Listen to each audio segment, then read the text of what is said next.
Atlético Paranaense, o Internacional vai enfrentar o Cruzeiro, sorteio na próxima segunda-feira de mando de campos, confrontos já definidos. Que noite, teve de tudo. Teve VAR, teve polêmica, do jeito que você gosta, do jeito que a gente curte acompanhar, e a gente vai mostrar todos os detalhes agora no Troca de Passes. Sérgio Xavier, Wagner Vilarum. Boa noite, amigos. Tudo bem? Bem, Serginho. Olha, fazia tempo que a gente não se reunia para ficar se divertindo, na verdade, porque é pênalti dos outros, né, que você está ali, né, sem uma torcida específica, mas muito... Alguém sofre, alguém sempre Mas sofre. independentemente do sofrimento, é daquelas noites que fazem a gente lembrar por que a gente curte tanto esse negocinho chamado futebol, né? No pênalti é duro, né? Luiz Carlos Júnior, Alex Escobar, noite de Maraca cheio, a torcida do Flamengo presente, decepção grande para o torcedor do Flamengo, mas que jogo também, né, amigos? Que primeiro tempo em especial, que jogo maluco. Verdade, Lino. Boa noite, amigos. O Sérgio tem razão, né? Dia de se divertir, né, Escobar? Pois é, a gente se divertiu bastante vendo esse jogo aqui também, com toda certeza. Você falou do primeiro tempo, né, Lino? O primeiro tempo, principalmente os primeiros 20 minutos, com um domínio, uma intensidade do Flamengo. O Flamengo marcava o Atlético lá em cima, roubava a bola. E aí o Bruno Guimarães, essa grande revelação do futebol brasileiro, esse menino parece um veterano. Você viu na entrevista depois, né? Com o Thiago, ele falando... tranquilo, né? Não senti não, estava tranquilo, confiante que ia fazer, e ele passou isso pra gente mesmo ali, na hora que foi lá, era o pênalti para definir a classificação, para colocar o Atlético Paranaense numa semifinal de Copa do Brasil, dentro do Maracanã, e parecia que ele estava batendo um pênalti qualquer de primeira rodada de Campeonato Brasileiro. Joga muito, e lembrando, o passe para o gol do Rony foi dele também, então foi um jogador que contribuiu demais para essa classificação do Atlético. Lino, vamos fazer o seguinte, eu entrego para você no Troca de Passes, mas Escobar e eu seguiremos no Globoesporte.com, valeu? Alô, galera da internet, tamo aqui, hein? Tamo aqui. Vai continuar bombando, então. Um abraço, Luiz, um abraço, Escobar. Tchau, galera. Valeu, um abração, gente. Um abraço, gente. A gente tem mania de avaliar sempre sob o ponto de vista daquele que a gente achava que deveria fazer mais na partida, né? O Flamengo faltou isso, o Flamengo faltou aquilo. O Flamengo tinha um belo adversário pela frente, um time que eu imaginava ser capaz de causar até mais danos ao Flamengo do que causou dentro dos 90 minutos. O Atlético se defendeu demais até. Além do Atlético ter uma organização, e não é de hoje que o Thiago trabalha isso e trabalha muito bem, basta lembrar o primeiro jogo, né? O grande jogo que foi em Curitiba. O Atlético, sim, tem um trabalho de posicionamento defensivo muito bom. E vale lembrar o seguinte, o Flamengo criou-se uma expectativa em relação ao fim de semana. Claro. Toda aquela goleada, aquele jeito de montar o time, indo para cima do Goiás. E o começo do jogo dava essa impressão. Dava essa impressão, só que vamos lembrar, o Flamengo no pré-jogo perdeu o Bruno Henrique, que nem foi relacionado. Logo no comecinho perdeu o Arrascaeta. Então você começa a perceber que além do bom posicionamento do Atlético, o Atlético é um time muito superior ao Goiás. Entraram Lincoln e Vitinho. O poder, não é nem de criação, o poder de finalização do Flamengo talvez tenha ficado um pouquinho corrompido ali e deficitário. O Bruno Henrique faz falta. Então você junta essas duas questões, você começa a entender por que os números sugerem uma vitória do Flamengo até relativamente tranquila, mas na prática o time teve dificuldade de fazer o gol. Bruno Henrique e Arrascaeta, você desmonta a estrutura ofensiva do time, né, Sérgio? Eu acho que tem dois aspectos. Isso que o Vila falou, né? O efeito do jogo do domingo, né? O jogo do domingo foi aquela história de você vai comprar um prédio, um apartamento, visite o apartamento decorado, né? Tá tudo lindo, maravilhoso, deu tudo muito certo. A vida real, né, é um pouco diferente, é mais difícil, e o Atlético tem uma história muito maior.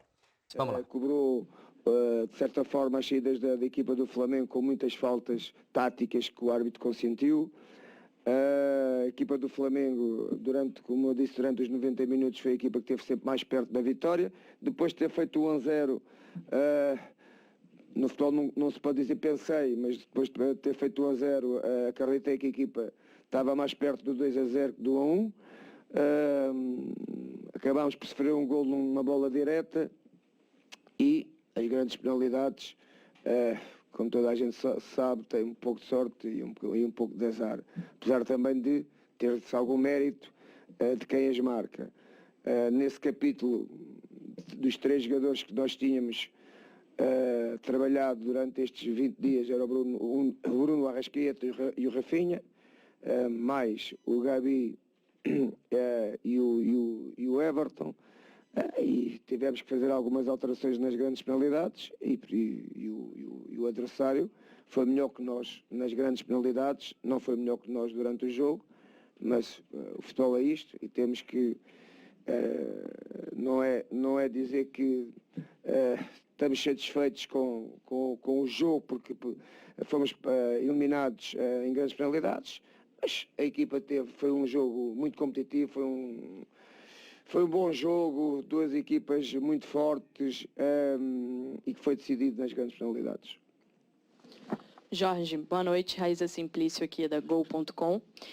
Eu queria saber como é que foi essa tua escolha pelo Lincoln para ele começar o jogo de hoje. É um jogador que não vinha jogando muito, mas foi escolhido para começar hoje. Sim, uma vez que a gente tinha o Bruno fora por lesão, eu não quis não quis que a equipa fosse muito modificada em termos estruturais e, portanto, deixei de jogar com um ponta de lança por dentro para passar a jogar com o Lincoln também. O miúdo durante a semana trabalha, deu-nos indicações para isso e a partir daqui nós acreditamos naquilo que vimos durante a semana e acreditamos no menino e quando ele jogou bem e fez aquilo que competia a fazer e não foi por causa do Lincoln que a gente falhou as grandes penalidades.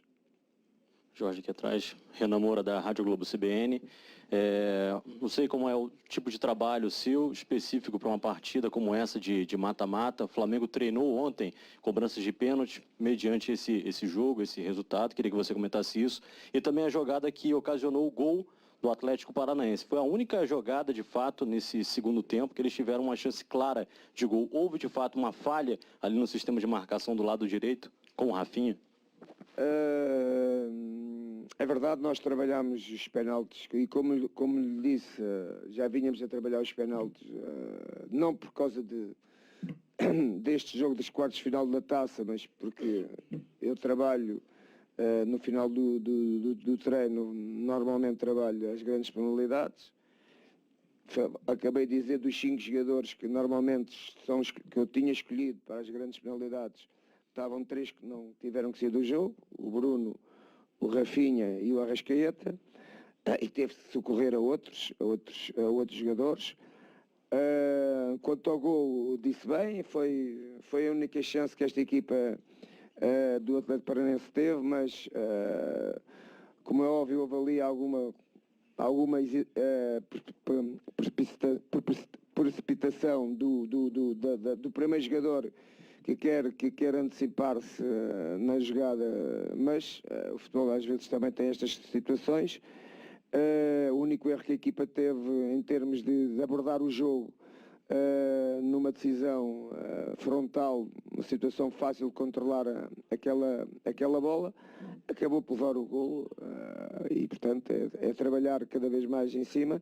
Agora não podemos, custa-nos muito e muito mais aos adeptos do Flamengo, porque mereciam que, pelo aquilo que a equipa fez, tivesse nas meias finais, mas não porque o facto de termos perdido por grandes penalidades, não vamos olhar para o jogo porque a equipa do Flamengo foi eliminada e não teve conteúdo. Não, continua a ter conteúdo. Foi uma equipa que voltou a fazer um belíssimo jogo, não fez 6 golos, fez um golo, foi a equipa que esteve sempre mais por cima no jogo e também competia a ela.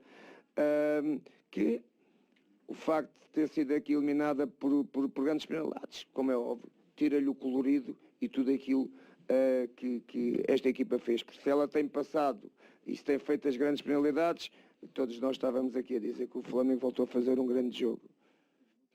Muito bem, esse Jorge Jesus.